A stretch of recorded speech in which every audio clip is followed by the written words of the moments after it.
I'm talking to Will Steffen, who's very well known in climate change circles around Australia, being Executive Director of the Climate Change Institute at ANU, but also one of the Climate Commissioners that's been appointed by the Commonwealth Government.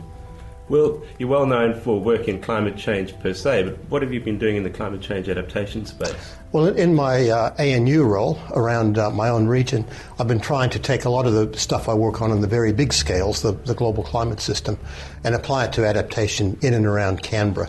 And more specifically, I'm involved in a couple of projects down along the coastal regions of southeast New South Wales and with colleagues from Monash around into East Gippsland.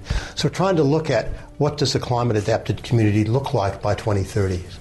Okay, and you obviously be doing this for the next year or so, but do you have any other plans in climate change adaptation for the next year? We're going to see how that goes. I would like to then move from the coast back up to the inland, which of course is where a lot of people live in our region, up around the Canberra region. And I'd like to look at Canberra as sort of an experimental city. We have a lot of interesting features because we're a planned city, and because of the way our local government operates, we have a lot of opportunities to change the way we develop the city, to change building codes, to change urban form and transport.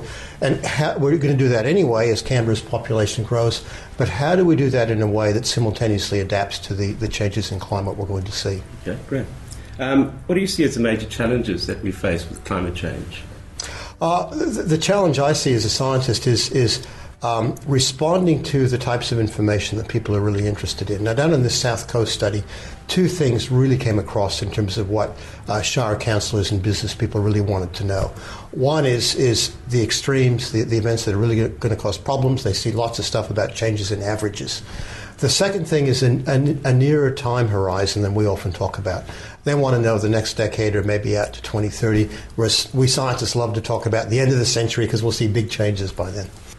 Do you think we're making any progress in addressing climate change in Australia? I think we are, certainly on the mitigation side of things. We have a carbon pricing system coming in fact, a week from now. We'll have one in place, and I think if you look around the world, this is a significant step forward. It puts us up with the countries that are taking a lot of action. I think in the adaptation space, we're actually ahead of the game compared to many other parts of the world, possibly because we've had to learn to live with a very variable climate anyway. So we have a focus, I think, here more than in many other countries, on dealing with the extreme events, with the long droughts, with the flooding rains, with events along the coastal zones. So I think because of that culture, because of that history, for a lot of people, even if they may be equivocal about human-induced climate change, they realize that we are subject to climate events, and to understand them better and to learn to adapt to them is probably a smart thing to do. So I think we're making progress in that area for sure.